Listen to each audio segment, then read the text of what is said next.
Good afternoon and welcome to another Monday webinar. My name is Dr. Ken Stewart, and today's topic is a cup of tea.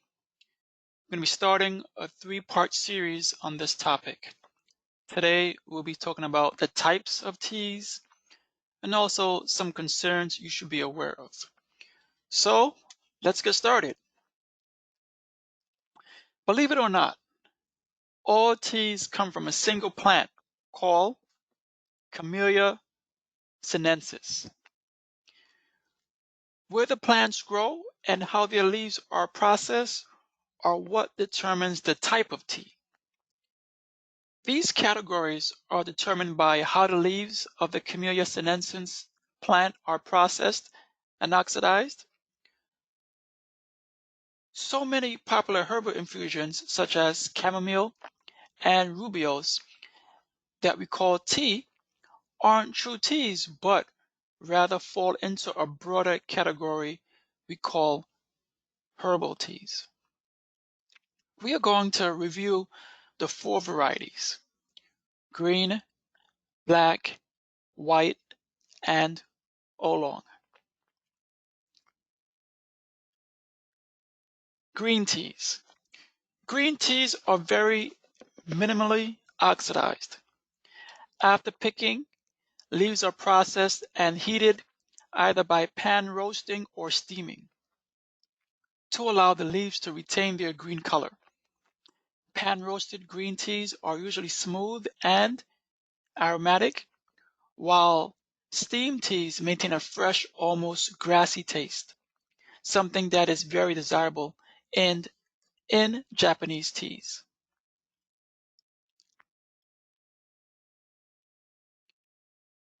Black teas.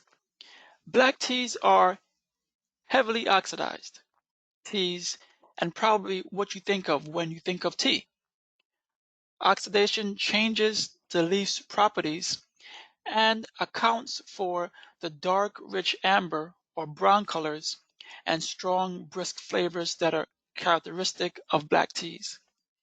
Flavors of black teas can range from sweet to bitter or can be earthy, spicy, or nutty, depending on how long it has been oxidized and how it has been processed.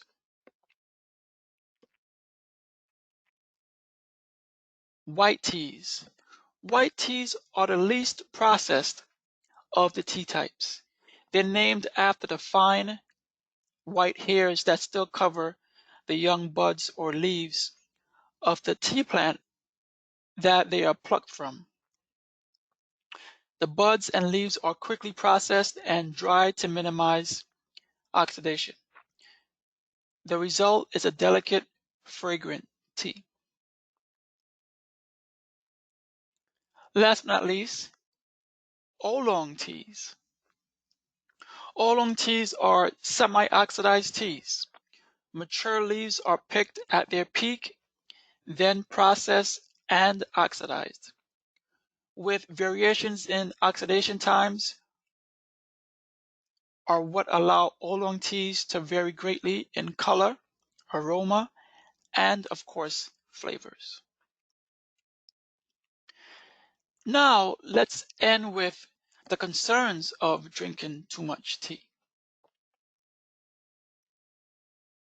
Let's start off with iron deficiency. Tea is a rich source of a class of compounds called tannins. Tannins can bind to iron in certain foods, rendering it unavailable for absorption in your digestive tract. Iron deficiency is one of the most common nutrient deficiencies in the world, and if you have low iron levels, excessive tea intake may exacerbate your condition. Research suggests that tea tannins are more likely to hinder the absorption of iron from plant sources than from animal-based foods.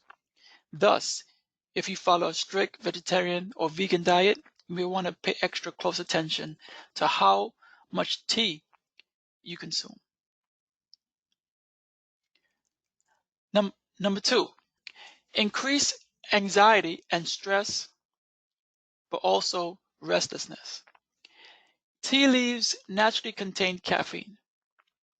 Overconsuming caffeine from tea or any other source may contribute to a feeling of anxiety, stress, and restlessness. An average cup, 240 milliliters of tea, contains about 11 to 61 milligrams of caffeine, depending on the variety and brewing method. Black tea tends to contain more caffeine than green and white varieties, and the longer you steep your tea, the higher its caffeine content. And then lastly, looking at esophageal cancer. Researchers found that people who preferred tea above 140 degrees Fahrenheit and drank more than 24 ounces of tea a day had a 90% higher risk of esophageal cancer than those who drank less tea and at cooler temperatures.